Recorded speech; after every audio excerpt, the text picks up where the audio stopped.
یہ اللہ تبارک و تعالیٰ کا نہایت ہی فضل اور کرم ہے، اور اس کے پیارے حبیب رحمت عالم نور مجسم صلی اللہ تعالیٰ علیہ وآلہ وسلم کی لطف عنایت ہے کہ آج جمعہ مبارکہ کی اس مقدس اور اس مبارک مجلس میں ہم سب کو جمع ہونے کی سعادت اور توفیق نصیب ہوئی ہے کہ معزز سامعین کرام، حضور سید عالم نور مجسم صلی اللہ تعالی علیہ وآلہ وسلم کی شان و عظمت، مناقب، درجات، فضائل اور عظمت پر ہم گفتگو کی جو سعادت حاصل کر رہے تھے، انشاءاللہ تعالی اس گفتگو کا ایک اور حصہ جو معزز سامعین کرام ہمارے پیارے آقا رحمت للعالمین صلی اللہ تعالی علیہ وسلم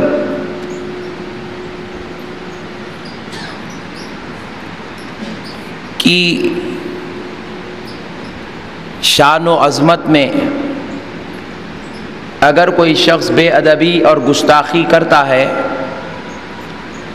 تو اس پر اللہ رب العزت کی جانب سے لعنت، عذاب، بربادی اور تباہی کے جو آثار نمودار ہوئے ہیں، اور جن لعنتوں کا ذکر قرآن میں ہوا ہے اور جن لعنتوں کا ذکر احادیث شریفہ میں ہوا ہے، اور جو نبی کریم صلی اللہ علیہ وسلم کی شان میں گستاخیاں اور بے ادبیاں کو اپنی زندگی کا مقصد بنائے ہوئے ہیں،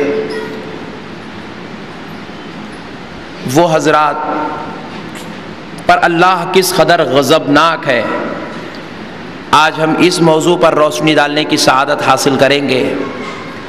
گویا کہ یہ بھی حضور نبی کریم صلی اللہ علیہ وسلم کی ایک شان ہے کہ دنیا میں کسی کے گستاخ پر اللہ کا اتنا غضب، اتنا جلال اور اتنا قہر اور لعنت نازل نہیں ہوئی جتنی کہ رسول اللہ کے گستاخ اور بے ادب پر اللہ کی لعنت نازل ہو رہی ہے۔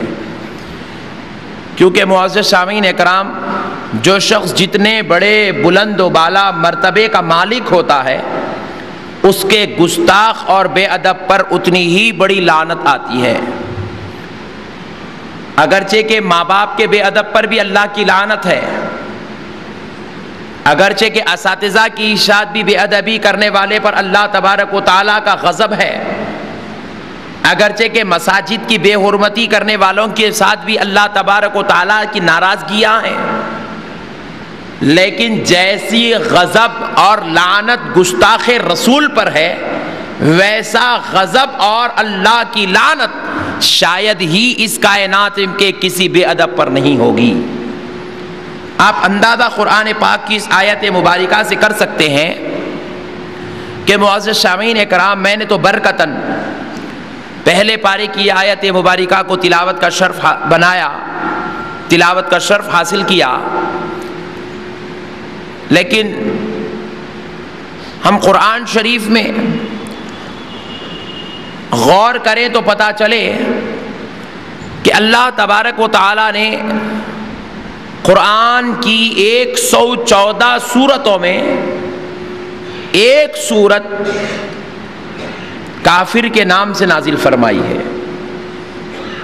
اور وہ سورت ہے سورہ لہب، تبت یدا ابی لہب والی سورت۔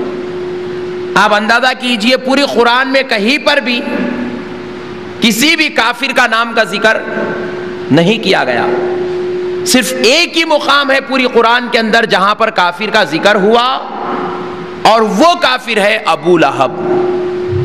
اور اس کافر کا ذکر اس لیے قرآن میں اس کے نام کا ذکر کے ساتھ اس کی لعنت، اس کے اوپر اللہ کا جو جلال، اللہ کا جو غضب جو ہے، وہ جس چیز کا تذکرہ اللہ رب العزت ارشاد فرما رہا ہے کہ معزز سامعین کرام، ابو لہب نبی کریم رحمت عالم نور مجسم صلی اللہ تعالی علیہ وسلم پر نعوذ باللہ گندی زبان کا استعمال کیا، حضور کے ذات اقدس میں بدترین کلمات کا اظہار کیا، حضور کی ذات اقدس میں نعوذ باللہ من ذالک بد دعا والے الفاظ کا استعمال کیا۔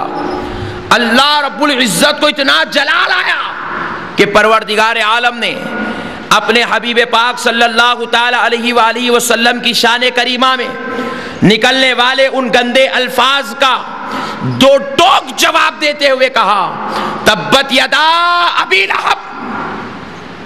معزز سامعین کرام، یہ پوری کی پوری سوری لعنت سے بھری ہوئی ہے، اللہ کے جلال و غضب سے بھری ہوئی ہے۔ تبت یدا ابی لہب، آپ ذرا غور کریں، اللہ رب العزت نے ارشاد فرمایا اے ابو لہب تیرے دونوں کے دونوں ہاتھ ٹوٹ جائے۔ حالانکہ اللہ رب العزت کی شان کریمی کیا ہے، اللہ رب العزت کا معاملہ کیا ہے کہ پروردگار عالم اپنے حبیب پاک رحمت عالم نور مجسم صلی اللہ تعالی علیہ وآلہ وسلم پر جو مقدس کلام کو نازل کر رہا ہے وہ احکام کو جاری کرنے والا کلام ہے، وہ بندوں کو ہدایت دینے والا کلام ہے، وہ بندوں کی رہنمائی کے لیے نازل ہونے والا کلام ہے، اچھے اور برے کی تمیز کرنے والا کلام ہے۔ تو اسی کلام میں اللہ رب العزت نے ابو لہب کے لیے کہا اے ابو لہب تیرے دونوں کے دونوں ہاتھ ٹوٹ جائے۔ تو خالق کائنات سے پوچھا گیا اے اللہ آج یہ کلام کے اندر ابو لہب کے لیے لعنت کیوں اتر رہی ہے؟ تو رب نے بتا دیا قیامت تک آنے والے ہر گستاخ کو پتا چل جائے کہ میرے محمد سے لڑنا تو دور کی بات ہے، جو بے ادبی میں زبان بھی کھولتا ہے دنیا کا کوئی مسلمان اسے جواب دے یا نہ دے، لیکن خالق کائنات تو جواب دے رہا ہے۔ اللہ تو اپنے محبوب کی حفاظت کر رہا ہے، اللہ تو اپنے محبوب کی طرف سے دفاع کر رہا ہے۔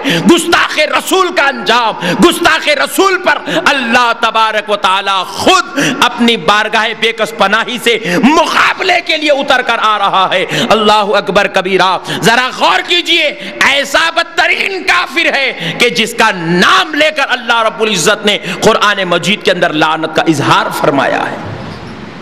ما اغنا عنہ مالہ وما کسب، اے ابو لہب تیرا وہ مال تباہ ہو جائے، برباد ہو جائے جسے تو نے محنت و مشقت کر کے کمایا ہے۔ اللہ اللہ، تبت یدا ابی لہب ما اغنی عنہ مالہ وما کسب سیصلی نارا ذات لہب۔ اے ابو لہب تو دوزخ کے انگار میں جا کر گر جائے۔ آپ اندازہ کیجئے اللہ رب العزت نے کس طریقے سے، کس انداز سے پروردگار عالم نے اس کے اوپر غضب کا اظہار کر رہا ہے۔ وجہ کیا ہوئی؟ اس سورہ مبارکہ کے شان نزول میں دو باتیں آتی ہیں۔ ایک تو یہ ہے کہ ابو لہب نے خود اپنی زبان سے رسول اللہ صلی اللہ علیہ وسلم کی شان میں گستاخی کی۔ دوسری بات یہ آتی ہے کہ ابو لہب نے حضور کی طرف انگلی اٹھا کر کہا تھا کہ میں تجھ سے نعوذ باللہ مقابلہ کروں گا، یا کچھ گستاخانہ کلمات انگلیاں اٹھا کر کہا۔ تو اللہ رب العزت کو جلال آیا، تو جو انگلی میرے مصطفیٰ کی طرف اٹھاتا ہے اے ابو لہب لے، اس کا رب اس کی طرف سے دفاع کر کے کہہ رہا ہے کہ تیرے دونوں کے دونوں ہاتھ ٹوٹے اور تو ہلاک و تباہ ہو جائے، تیری بیوی تباہ ہو جائے، تیرا مال تباہ ہو جائے، تو دوزخ کے انگار میں چلا جائے، تیری آل تباہ ہو جائے۔ معزز سامعین کرام غور کریں، کیسی غضب کی بات، کیسی جلال کی بات، کیسی لعنت اللہ رب العزت نازل کر رہا ہے۔ تو قرآن سے یہ بات ثابت ہے، جو نبی کی شان میں گستاخی، نبی کی شان میں بے ادبی، نبی کی شان میں نعوذ باللہ گندی ذہنیت اور زبان رکھتا ہے، اس پر اللہ کی لعنت ہے، اس پر اللہ کا غضب ہے، اس پر نبی کریم رحمت عالم نور مجسم صلی اللہ تعالی علیہ وآلہ وسلم کی بھی لعنت ہے۔ معزز سامعین اکرام یہی نہیں، اب آپ دیکھتے چلیں تو میرے پیارے آقا نامدار مدنی تاجدار دونوں عالم کے مختار سید الابرار صلی اللہ تعالی علیہ وسلم ارشاد فرماتے ہیں، حضور کا یہ ارشاد کریمہ سنیں گے تو آپ کو بھی پتا چلے گا کہ مولانا آج کے دور میں کون سے لوگ ہیں جو حضور کی شان میں گستاخیاں کرتے ہیں، جو حضور کی شان میں نعوذ باللہ بے ادبیاں کرتے ہیں۔ تو میرے معزز سامعین اکرام آئیے گستاخوں کی ایک جماعت کے تعلق سے میرے آقا نامدار مدنی تاجدار دونوں عالم کے مختار سید الابرار صلی اللہ علیہ وسلم خود ارشاد فرماتے ہیں، اور یہ حدیث شریف حضرت سیدنا امام ابن ابی شیبہ رحمۃ اللہ علیہ نے روایت کیا، اور امام حاکم مستدرک نے بھی اس حدیث کو روایت کیا۔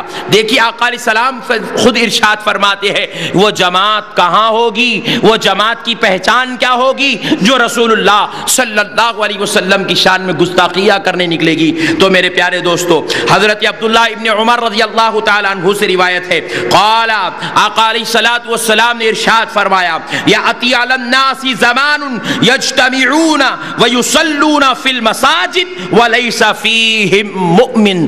آقا نامدار مدنی تاجدار دونوں عالم کے مختار سید الابرار صلی اللہ علیہ وسلم نے ارشاد فرمایا قیامت کے قریب ایک ایسا زمانہ آئے گا، ایک ایسا زمانہ آئے گا کہ پیارے بزرگ اور دوستو آقا علیہ السلام ارشاد فرماتے ہیں کہ وہ زمانے میں لوگ کثرت سے مسجدوں میں جمع ہوں گے، لوگ کثرت سے مسجدوں میں جمع ہوں گے، مسجد ان کی آماج گاہ ہو جائے گی، مسجد ان کا مسافر خانہ ہو جائے گا، مسجد ان کا خیام خانہ ہو جائے گا، مسجد میں اٹھنا بیٹھنا کھانا پینا چلنا پھرنا ان کی ہر ادا مسجد کے اندر ہی نظر آئے گی۔ لوگ ان کو دیکھ کر متاثر ہو جائیں گے، ارے یہ تو مسجد والے لوگ ہیں، یہ تو نماز والے لوگ ہیں، یہ تو عبادت والے لوگ ہیں، یہ تو بڑے متقی پرہیزگار ہیں۔ لوگ ان کو دیکھ کر بس اپنے آپ کو ان کا دیوانہ بنانے کی کوشش میں لگے رہیں گے، وہ مسجدوں کو ہی پکڑ کر رہیں گے۔ مگر آقا علیہ الصلوۃ والسلام نبی کریم علیہ السلام اس جماعت والوں کے تعلق سے جو مسجدوں میں تو رہیں گے، لیکن آقا علیہ السلام کیا ارشاد فرماتے ہیں؟ اب ذرا آگے دیکھیں، حضور فرماتے ہیں وَلَيْسَ فِيهِمْ مُؤْمِنٌ، وہ مسجد میں تو ضرور رہیں گے لیکن ان کی جماعت میں کوئی ایمان والا نہیں ہوگا۔ اللہ، کوئی مومن ہوگا ہی نہیں، کوئی مومن نہیں ہوگا۔ لیسا فیہم مومن، کوئی ایمان والا نہیں ہوگا۔ کیوں نہیں ہوگا؟ اس لیے نہیں ہوگا کہ وہ نبی کو اپنی طرح سمجھتے ہوں گے، نبی کے علم غیب کا انکار کریں گے، نبی کی شان میں گستاخیاں بے ادبیاں ان کی زندگی کا مقصد بنی ہوئی ہوں گی۔ میں نے گزشتہ جو 2 جمعہ قبل ایک مسجد میں جو گستاخی ہوئی تھی کارمیکا نگر کے، اس مسجد میں کھڑے ہو کے میں نے ان کی کتاب کھول کر بتائی جو ان کی مسجد میں پڑھی جاتی تھی، ان کا مولوی ان کا عالم پڑھتا تھا۔ کیا انہوں نے اپنی کتاب میں لکھا کہ ہم نے انہی جاہلوں ان پڑھوں میں سے ایک ان پڑھ و جاہل کو نبی بنایا ہے۔ لا الہ الا اللہ محمد الرسول اللہ صلی اللہ علیہ وآلہ وسلم۔ اب آپ بتائیں کہاں سے ایمان آئے گا؟ جو قوم نبی کو ان پڑھ بولتی ہو، جو قوم نبی کی شان میں گستاخیاں کرتی ہو، اب ان کا ایمان باقی کہاں رہے گا؟ اور آج یہ گستاخوں کی سب سے پہلی صفت یہ ہے کہ وہ نمازی دنیا میں مشہور ہو چکے ہیں۔ دنیا ارے وہ نمازی ہے، بہت متقی ہے، بہت نمازی ہے، بہت متقی ہے۔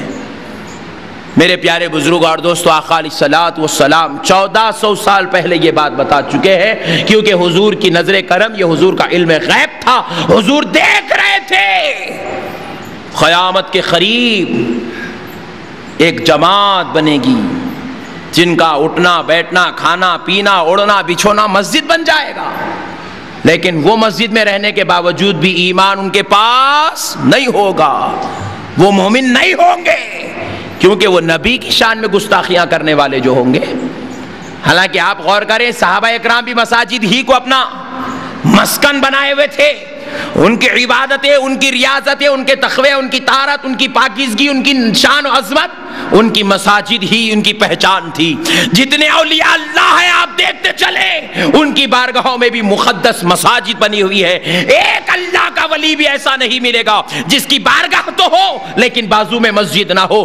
ہر اللہ کے ولی کے دربار کے پاس آپ دیکھیں مسجد نظر آتی ہے۔ مسجد تو ہماری بھی پہچان ہے، لیکن ہماری شان یہ ہے کہ ہم مسجد میں جاتے ہیں تو جانے سے پہلے بسم اللہ والسلام علی رسول اللہ کہہ کر جاتے ہیں۔ جب ہم مسجد میں جاتے ہیں تو یا نبی سلام علیکہ کی گونج گونجتی ہے۔ جب ہم مسجد میں جاتے ہیں الفاتحہ الی حضرت النبی والے کلمات ہماری زبان پہ جاری ہوتے ہیں۔ جب ہم مسجد سے نکلتے ہیں السلام علی سید الانبیاء والمرسلین اللہم انی اسألک کہہ کر نکلتے ہیں۔ تو مصطفیٰ نے کہہ دیا مسجد مسجد میں تو دونوں بھی جاتے ہیں. یہ ایمان والوں کی علامت ہے کہ وہ مسجد میں جاتے ہیں تو اپنے نبی کو نہیں بھولتے ہیں. اور یہ گستاخوں کی علامت ہے کہ وہ مسجد میں جا کر, مسجد میں بیٹھ کر, مسجد میں رہ کر نبی کی شان میں گستاخیاں اور بے ادبیاں کرتے ہیں. اس لیے میرے بھائیوں, خدا را کسی کی نماز, کسی کی عبادت, کسی کے روزوں کو دیکھ کر اتنا متاثر نہ ہونا, کیونکہ آقا انعامدار نے گستاخوں کی علامت ہی مسجد بنائی ہے. مسجد ان کی علامات میں سے حضور نے بتائی ہے. اب ایک اور حدیث پاک سن لیں. میرے آقا انعامدار, مدنی تاجدار, دونوں عالم کے مختار, سید الابرار صلی اللہ تعالی علیہ وآلہ وسلم قربان جائیں, حضور کے علم غیب پر حضور نے اس طریقے سے ہمارے سامنے تمام مسائل کو حل فرما دیا ہے کہ میرے پیارے بزرگ اور دوستو, ہم نبی کریم رحمت عالم نور مجسم صلی اللہ تعالی علیہ وسلم کی اگر ان احادیث پاک کو پڑھ لیں تو ہمارے لیے ہر مسئلہ بڑی آسانی کے ساتھ حل ہو جائے گا. دیکھیے, آقا انعامدار مدنی تاجدار صلی اللہ تعالی علیہ وسلم نے ارشاد فرمایا, اللہ اللہ. اور یہ جو حدیث شریف ہے اب جو میں آپ کی خدمت میں عرض کر رہا ہوں, یہ بخاری و مسلم کی متفق علیہ حدیث ہے. بخاری میں بھی یہ حدیث موجود ہے, مسلم شریف میں بھی یہ حدیث موجود ہے. کل میں سر بنانے کے لیے حجام کی دکان پر گیا. اتفاق سے ہمارے علاقے میں ایک مسلم حجام ہے. سر بنانے کے لیے گیا تو وہاں پر حجام نے مجھ سے پوچھا, مولانا ایک شخص میرے پاس آیا تھا کٹنگ بنانے کے لیے, تو وہ داڑھی اپنے اندر یہ حلق میں ڈالا ہوا تھا, یہ شرٹ کے اندر گنڈیاں لگا دیا, اس شرٹ کے اندر داڑھی ڈال لیا. تو میں اس کو بناتے بناتے کٹنگ پوچھا, یہ آپ داڑھی اندر کیوں ڈالیں؟ تو بولے نہیں, یہ داڑھی بہت بڑی ہے اس لیے میں اندر ڈال لیا. تو پوچھا کہ ایسی کتنی بڑی ہے جو اندر ڈالنے کی نوبت آ گئی؟ تو یوں جذبات میں یوں نکالا تو وہ کہہ رہا ہے کہ مولانا یہاں تک داڑھی تھی. تو وہ بولا مولانا مجھے پریشانی ہو گئی, میں نے آج تک زندگی میں اتنی بڑی داڑھی کسی کی نہیں دیکھی, آخر یہ کیا بات ہے؟ تو میں نے پوچھا اس سے, آپ پوچھ لیتے کہ بھائی اندر کیوں رکھیں؟ تو اس نے کہا میں نے پوچھا آپ اس کو اندر کیوں رکھیں, باہر کیوں نہیں رکھتے؟ تو بولے لوگوں کو دیکھنے میں اچھا نہیں دکھتا. تو میں نے کہا اس کے جواب میں خود اس کے ناحق ہونے کی دلیل موجود ہے. بولے وہ کیا ہے؟ ارے جب لوگوں کو جو چیز اچھی نہیں دکھتی تو پھر وہ اللہ اور اس کے رسول کو کیسے اچھی دکھتی ہے؟ جو اچھی نہ دکھتی ہو وہ اسلام کیسے ہو سکتا ہے؟ اسلام تو وہ ہے جو اچھا ہی اچھا دکھتا ہے. اچھائی کا نام اسلام ہے, بے دینی کا نام اسلام نہیں, شرمسار ہونے کا نام اسلام نہیں, ذلیل و رسوا ہونے کا نام اسلام نہیں, اپنی شان و عظمت کے جھنڈے گاڑنے کا نام اسلام ہے, اپنی عظمت کو اونچا اور اپنے وقار کو بلند کرنے کا نام اسلام ہے. تو میرے پیارے بزرگوں اور دوستو غور کیجئے, اب میرے آقا علیہ الصلوۃ والسلام بھی ایسے ہی بدترین لوگوں کے بارے میں اپنے زمانے میں ارشاد فرما رہے ہیں. میرے آقا کا زمانہ, میرے نبی پاک رحمت للعالمین کی علم غیب پر قربان جاؤ, ان کی زبان اقدس سے نکلے ہوئے ایک ایک کلمے پر یہ جوانیاں, یہ زندگیاں وار کے صدقہ کر کے پھینک دی جائے تو کم ہے. میرے آقا نے اس زمانے میں بتا دیا تھا. کیا بتایا؟ حضرت ابو سعید خدری رضی اللہ تعالی عنہ سے روایت ہے, قال بین النبی یقسم ذات یوم قسما فقال ذو الخویصرہ رجل من بنی طبیم. اللہ اکبر. حضرت ابو سعید خدری رضی اللہ تعالی عنہ روایت فرماتے ہیں کہ ایک روز ہم نبی کریم رحمت عالم نور مجسم صلی اللہ تعالی علیہ وسلم کے ساتھ مال غنیمت تقسیم فرما رہے تھے. حضور پاک علیہ السلام ایک روز ہمارے درمیان مال غنیمت تقسیم فرما رہے تھے. ذوالخویصرہ نامی ایک شخص, یہ ایک انسان کا نام ہے, ذوالخویصرہ نامی ایک شخص جو بنی تمیم کا رہنے والا تھا, رسول اللہ صلی اللہ علیہ وسلم کے سامنے آیا. جلیل القدر صحابہ سے مجلس بھری ہوئی ہے, بدبختہ سامنے آیا اور آ کر رسول کریم رحمت عالم نور مجسم صلی اللہ علیہ وسلم سے کہا, یا رسول اللہ اعدل. اللہ اللہ, اے نبی کریم صلی اللہ علیہ وسلم آپ انصاف فرمائیے. اللہ اکبر. حضور سے کہہ رہا ہے انصاف کیجئے. آپ سوچیں کتنی بڑی لعنت کی بات ہے کہ نعوذ باللہ اس کو سرکار کے انصاف کرنے پر شک تھا، تبھی تو کہا انصاف کیجئے۔ حضور کے اوپر اس کو اطمینان نہ تھا، اس لیے کہا کہ انصاف کیجئے۔ حضور کے تعلق سے دل میں بغض و کینہ تھا، اس لیے کہا انصاف کیجئے۔ تو نبی پاک علیہ الصلوۃ والسلام نے ارشاد فرمایا وَيْلَكَ مَنْ يَعْدِلْ اِذْ لَمْ أَعْدِلْ۔ آقا علیہ الصلوۃ والسلام نے ارشاد فرمایا تو ہلاک ہو، اگر میں انصاف نہ کروں گا تو کون انصاف کرے گا؟ اللہ اللہ، اجی یہ رحمت للعالمین کی زبان ہے۔ آپ ذرا غور کیجئے، طائف کے مقام پر رسول اللہ صلی اللہ علیہ وسلم پر نادان قوم پتھر برسا رہی تھی، تو فرشتوں نے کہا یا رسول اللہ اجازت دیجئے میں ان دونوں پتھروں کو ملا کر اس قوم کو تباہ کر دوں۔ تو حضور نے کہا نہیں نہیں، میں ان کی ہلاکت اور تباہی کے بارے میں نہیں سوچ سکتا، کیونکہ میں رحمت للعالمین بن کر آیا ہوں۔ ارے ذرا سوچو، خون جسم سے بہ رہا ہے، رحمت للعالمین کو جلال نہیں آیا، لیکن آج گستاخ دربار میں آ کر بھری مجلس میں گستاخی کر رہا ہے، رحمت والے نبی کو جلال آ گیا، کہا ویلک تو ہلاک ہو جائے، تو برباد ہو جائے، تو تباہ ہو جائے کہ تو مجھ سے انصاف کی بات کرتا ہے۔ ارے نادان، اگر میں انصاف نہیں کرتا تو پھر کون انصاف کر سکتا ہے؟ اس انصاف کے لیے تو رب نے مجھ کو پیدا کیا، میں تو انصاف کا مرکز بن کے دنیا میں آیا ہوں، انصاف کی تعلیم دینے کے لیے آیا ہوں۔ بدبختی، اگر میں انصاف نہیں کروں گا تو کون انصاف کرے گا؟ پھر اس کے بعد آپ ذرا سوچئے، یہ تو حضور اور ایک گستاخ کے درمیان کی بات تھی، تب صحابہ کرام کا کیا کام تھا؟ اب آگے دیکھیے، راوی بیان کرتے ہیں حضرت ابو سعید خدری، فقال عمر، قربان جائیں حضرت عمر کے، حضرت عمر رضی اللہ تعالیٰ عنہ نے کہا اِذَن لِّی فَلَأَضْرِبْ عُنُقَهُ، یا رسول اللہ صلی اللہ علیہ وسلم آپ مجھے اجازت دیجئے، میں اس کی گردن کاٹ دینا چاہتا ہوں۔ پتا کیا چلا؟ گستاخ رسول کی گردن کاٹنے کا جذبہ رکھنا اور کاٹنے کے لیے تلوار کھینچنا، یہ رسول اللہ کے سامنے کھڑے ہوئے عمر فاروق کی سنت ہے۔ آج اگر ہمارے شام نبی کی شان میں گستاخی ہو رہی ہے، ہم جا کر اگر نعوذ باللہ اس مسئلے میں گفتگو کرتے ہیں تو لوگ بولے رہے مولانا لڑنے والے دکھ رہے، گستاخ دکھ رہے، مولانا جو ہے قوم کو لڑانے کے۔ بدبخت ہے، تو ہمارے نبی کی شان میں گستاخی کرتا ہے اور ہم زبان کھولتے ہیں تو بولتا ہے بڑا بہت زوردار بولتے ہیں اور لوگوں کو لڑانے کی بات کرتے ہیں، منافقت کرتے ہیں، نعوذ باللہ۔ یہ ہمارا عمل نہیں، یہ تو عمر فاروق کی سنت ہے، یہ تو صحابہ کی سنت ہے کہ وہ رسول اللہ کی شان میں گستاخی سن نہیں سکتے تھے۔ میرے پیارے بزرگ اور دوستو، پھر اس کے بعد نبی پاک علیہ السلام سے انہوں نے اجازت طلب کی، یا رسول اللہ اجازت دیجئے میں اس کی گردن مار دینا چاہتا ہوں۔ قال لا، حضور نے فرمایا نہیں اے عمر ایسا نہ کرنا۔ کیوں نہ کرنا؟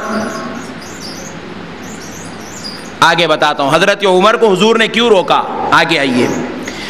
ان لہ اصحابا یحقر احدکم صلاته مع صلاتهم، نبی کریم رحمت عالم نور مجسم صلی اللہ تعالی علیہ وسلم نے فرمایا کیونکہ اے عمر اس کے ساتھ ہی بھی ہمیں تم ان کی نمازوں کے مقابلے میں اپنی نمازوں کو حقیر سمجھو گے۔ اللہ اللہ، اس کے ساتھ ہی اور یہ اتنی نماز پڑھیں گے، اتنی نماز پڑھیں گے، اتنی نماز پڑھیں گے کہ اے عمر تم اور تمہارے ساتھی اس کے ساتھیوں کے مقابلے میں اپنی نمازوں کو کمتر سمجھو گے۔ اللہ اللہ، ہے نہیں؟ آج بازو کتنی نماز ہوئی، نماز پہ نماز، نماز پہ نماز، نماز پہ۔ اب اس کا مطلب یہ نہیں کہ آپ نماز پڑھنا چھوڑ دو، بازو والے اتنی نماز پڑھ رہے ہیں، رسول اللہ نے 1400 سال پہلے بتایا وہ اتنی نماز پڑھیں گے کہ تم اپنی نمازوں کو کم سمجھو گے۔ اللہ، پھر اس کے بعد آقا علیہ الصلوۃ والسلام ارشاد فرماتے ہیں وَصِيَامُهُ مَعَ صِيَامِهِمْ، وہ اتنے روزے رکھیں گے کہ تم اپنے روزوں کو کم سمجھو گے، تمہارے اپنے روزے تمہیں کمتر نظر آئیں گے، وہ اتنے روزے رکھیں گے۔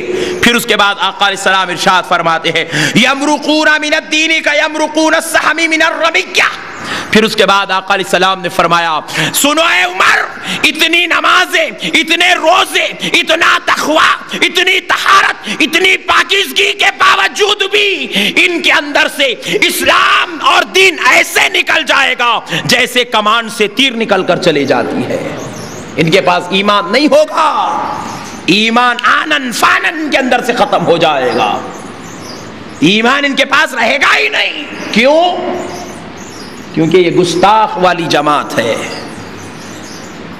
نماز پڑھیں گے بدبختے، لیکن نبی کے تعلق سے دل میں گندگی ہوگی، بغض ہوگا، حسد ہوگی، جلن ہوگی، نبی کی میلاد پر اعتراض کریں گے، نبی کی آل پر اعتراض کریں گے، نبی کی ازواج کی شان پر اعتراض کریں گے، نبی کے خلفاء کی عظمتوں پر اعتراض ہوگا، نبی کے صدقے سے فیض یافتہ اولیاء کی شان و عظمت پر اعتراض، بس ان کی کام ہی اعتراض ہوگا۔ جیسے کہ اب یہ گستاخ نے اعتراض کیا کہ آپ انصاف کیجئے، تو میرے پیارے دوستو کیا پتا چلا؟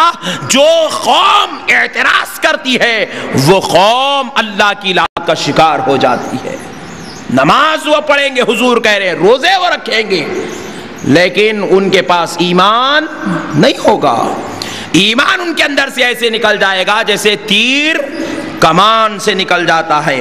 پھر اس کے بعد نبی کریم صلی اللہ علیہ وسلم آگے ارشاد فرماتے ہیں، میرے آقا علیہ الصلوۃ والسلام کے اس قول کو آپ دیکھیں، حضور نے فرمایا ينظر الى نسله فلا يوجد فيه شيئا ثم ينظر الى رصافه فلا يوجد فيه شيئا ثم ينظر الى نضيه فلا يوجد فيه شيئا ثم ينظر الى مضه فلا يوجد فيه شيء۔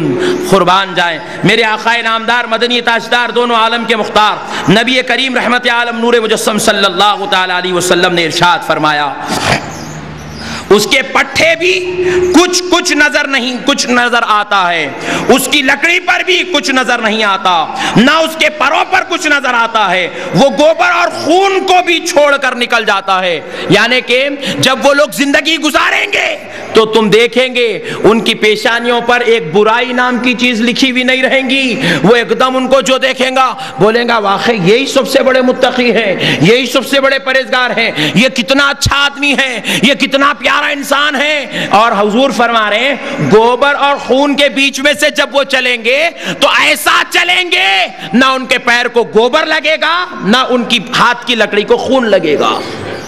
اتنی پاکیزگی کا وہ لوگ خیال رکھیں گے، مگر پھر بھی ایمان ان کے پاس نہیں رہے گا۔ اللہ اللہ، اندازہ کریں آپ کیوں نہیں رہے گا؟